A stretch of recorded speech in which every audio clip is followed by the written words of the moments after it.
Hey guys, Dr. Michael Brackett here from Velocity Sports Rehab. In this video, we're going to go over some advanced core progressions. So the first exercise we'll do is a rotating plank. So what we're going to do is we're going to start in just a front plank. And so my shoulders are going to be over top of my elbows and then my toes are going to be tucked underneath. I'm going to spread my feet out a little bit further than I normally would just because we're going to rotate on these. So we'll bridge up into the front plank position. And then what I'm going to do is I'm going to lock my shoulders onto my hips so that they're going to move at the same time.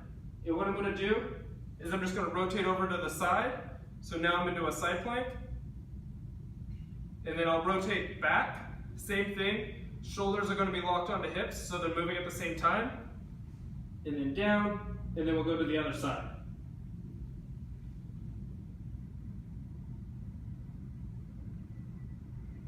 And then back to the front plank.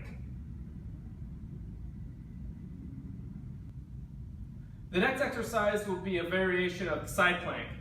So what we're going to do is we're just going to lay on our side. Our feet are going to be stacked on top of each other. Again, elbow's going to be underneath shoulder. What we'll do is we'll bridge up into the side plank.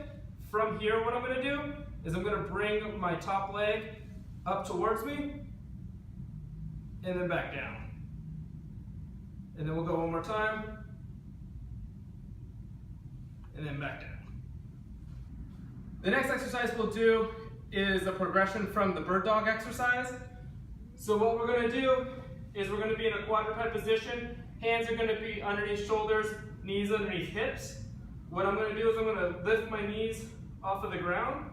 And then what I'm going to do is I'm just going to pick one hand up, touch my shoulder, and then switch. So the goal is to keep your knees as close to the ground as possible and have as little movement in the low back as you can. The progression from here is to lift up opposite hand and opposite leg. So we'll be here, and we can just hold, and then down, and then do the other side. So the last exercise we'll do is a resisted dead bug exercise. So what we're going to do is we're going to get into the dead bug position, which what we're going to do is we're going to lay on our back. Legs are going to be up in the air, low back pushed down against the ground. I'm going to take the band and drop to midline. What I'm going to do, keep my low back pushed against the ground, is just to push my hands straight up in front of me and then back down. Trying to keep my low back as stable as possible without letting the band try to pull me over.